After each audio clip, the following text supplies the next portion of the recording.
Sən demə vicdanın səsi susturula da bilirmiş. Bir mövzudur ki, vicdan. Onu günlərlə danışsan bitməz. Bir övladına Allahdan danışmasan, bir gün övladından Allaha danışacaqsan. Pul sustura bilən ən böyük güclərdən biridir. Bəli. Ona görə vicdansız pul qazanmaq məsələsi daha yayğındır insanlar arasında. Daha asandır. Pul qazanc və mükafat deməkdir. Bizə pul vəd ediləndə bizim beynimizdə mükafatlandırma sisteminin ifraz elədiyi bir hormon var. O aktivləşir pul vədi ilə. Biz onu təsəvvür edirik, haralara xərcləyəcəyik, necə istifadə edəcəyik. İnanılmaz bir hormonal bir dəyişiklik olur beynimizdə.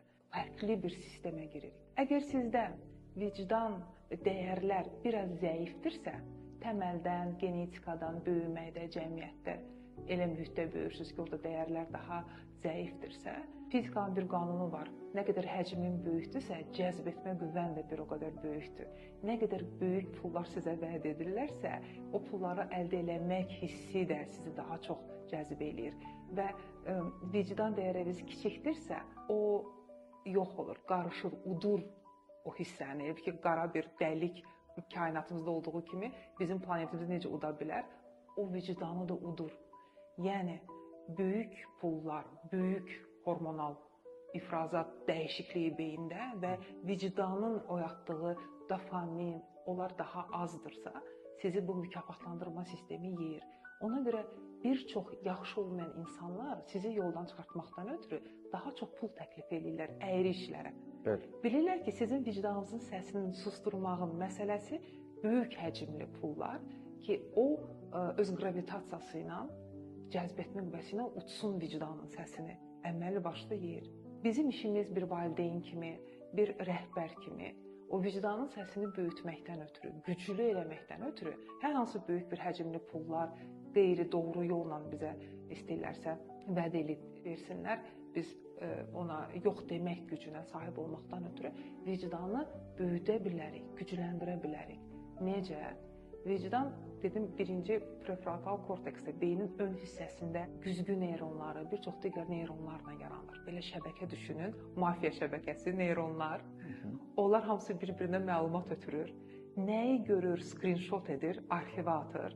Güzgü kimidirlər. Görür, screenshot edir, atır. Nə qədər gözəl, nə qədər doğru məsələləri göz görürsə, bir o qədər onun algılama, qavrama sistemi şəkillər üzrə oturur. O şəklə uyğun olmayan bir görüntü görəndə beyin onu itələyir. Əgər mən təhqir eşitməmişəmsə və yaxud da yanlış hərəkət görməmişəmsə həyatımda, yanlış hərəkəti görən kimi tanıyacağam. Çünki həqiqi şəkil mənim beynimdə var. Bəli. Uyğunsuzluğu həmən bilirəm. Yox, əgər mənim gözümün önündə yanlış bir şey baş veribsə uşaqlıqda və mən bunu görmüşəmsə, mən onu çöldə də görəndə sistem bir-birini tanıyır. Mən yaşamışamsa da o da yaşaya bilər. Vicdanın səsi susur, biz onun yanından düz keçirik. Qeyri-adi hadisə kimi dayanıb kömək eləmir o adam bəzən. İnsan tanıyır. Ona görə təməl 6 yaş, 9 yaşa qədər bütün valideynləri buradan üstün tuturam. Çalışın övladınız düz şeylər görsün.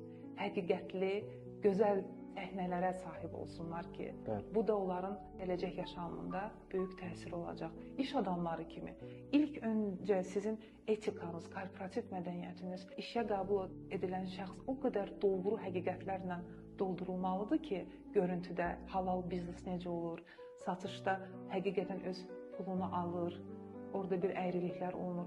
Bu insanın gördüyü də sizə qarşıda, geri dönüşü də elə vicdanlı və həqiqətli olacaq. Tamamilə razıyam. Elə bir mövzudur ki, vicdan. Onu günlərlə danışsan bitməz. Bir övladına Allahdan danışmasan, bir gün övladından Allaha danışacaqsan. Ən vacib olan cəmiyyətdə bugün sosial şəbəkələrin, istər televiziyanın, şükür Allaha, televiziya 30 ildir biz danışırdıq. Sizlər danışırdınız. Yəni normal düşüncəli insanlar danışırdı ki, televiziyalar normal şeyi öyrətmir. Əslində bu deyil. Nə bizim yaşlımız bu deyil, nə gəncimiz bu deyil, nə də ki, ümumiyyətlə, yalnız bundan ibarət deyil. Reyting var, deməli ki, pul gəlir. Pul gəlirsə, deməli, hər şey yaxşıdır. Amma nələr gedir, yəni, şükür olsun Allaha, bugün çox gözəl bir addımlar atıldı, bu verilişlər də bağlandı. Allah şükür. Hətta evimizin içində öz yaxınımızı belə, məsələn, anamı belə deyə bilmirəm ki, ay mama, yəni bu Baxma bu verilişlərə. deyil, yəni. Yox, sən nə danışırsan, tapırlar, gətirirlər, insanlara kömək olunur falan filan. Kamuflaj edilmiş vicdanlılıq var orada. Əhsən. Övladımıza birinci bizim öyrətməli olduğumuz, dua etməli olduğumuz ki, birinci insan olmasıdır, yəni vicdanlı olmasıdır. Yəni sənə aid olmayana baxa bilməzsən. Uğur görəndə sevinməlisən. Çox vacib məsələlərdir ki, birinci ona insan olmağı, paxıl olmamağı. Deyir, paxıllıq, afərin paxıllığa, həsədə. Deyir, birinci sahibini öldürür. Əgər övladının həqiqətdə ölməyini istəyirsənsə, yəni bəzən insanlar yaşayır, amma bir ölü kimidir. Yəni o həmişə neqativdə kimlərinsə həmişə səndən yaraşıqlısı var, pullusu var, güclüsü var. Yəni həmişə səndən üstünü var. Ömür boyu bundan əlində olana şükür elə. Yəni vicdan məsələsi insan olmağı öyrətmək, vicdanlı insan olmağı öyrətmək o cəmiyyətə bəli. Artıq pul gələndə insan fikirləşir ki, bu necə gəldi, hardan gəldi və bu harada getməlidir və bu haqqı olana da çatmalıdır. Bəzən insanlar danışırlar, bir məsələdə biz indi biznes tərəfindən də biraz danışırıq ki, bir şirkətin inkişafında şirkətmi marağı, rəhbər marağı, yoxsa əməkdaş marağı önəmlidir. Bir idarəçinin edə biləcəyi ən vacib olan şey, bunların üçünün marağını bir yerə saldığı vaxt, bu üçüncü qurduğu vaxt o baş verəcək. Doğru. Bəzən rəhbər var, biz bir ailəyik, hərdən də o söz ki var, artıq çoxunda qıcıq edir. O çox gözəl bir sözdür əslində.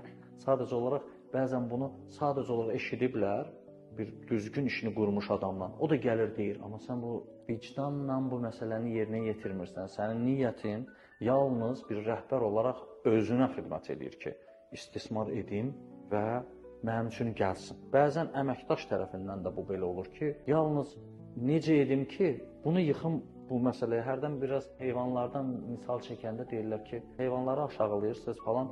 Bu əslində Allahın dəstiqətidir. Allah da Quranda qarışqanı, uzunqulağı, nə bilim, hörümçəyi misal çəkir.